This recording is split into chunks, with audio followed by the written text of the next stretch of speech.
জামার মূল বেসিক কি জানো? কাঁধের মাপ।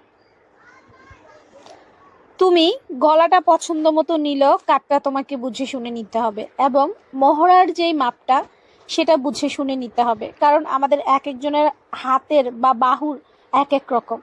মনে করো তোমার হাতটা খুব চিকন কিন্তু তোমার সাইজটা বেশি, হয় না? এমন মানুষের শারীরিক এমন হয় না?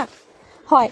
এগুলোর উপরে ডিপেন্ড করে নিতে হবে। তোমার সাইজ, মনে করো বডি সাইজ আর কি তোমার বেশি কিন্তু তোমার হাতটা চিকন, তখন তোমাকে মহড়া কমিয়েই নিতে হবে। তখন তুমি মহড়া যদি বাড়িয়ে নাও তাহলে হাতাটা কিন্তু তোমার ফিটিংস আসবে না, হাতাটা তখন তোমার লুজ হয়ে যাবে।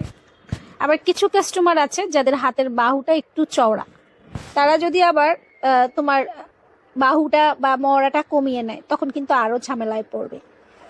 তো বেসিক বিষয়গুলো খুব মনোযোগ দিয়ে কাজ করতে হবে, তাহলেই একটা জামা সব দিক দিয়ে ফিটিংস হবে, ঠিকঠাক হবে। এই মূল উপরের অংশটা ঠিক রেখে যদি কাজ করো, নিচের অংশ কিন্তু অনেক সহজ, নিচে তেমন কোনো ঝামেলা নাই, বাকিটা খুব সহজেই করে ফেলা যায়। তো বেসিক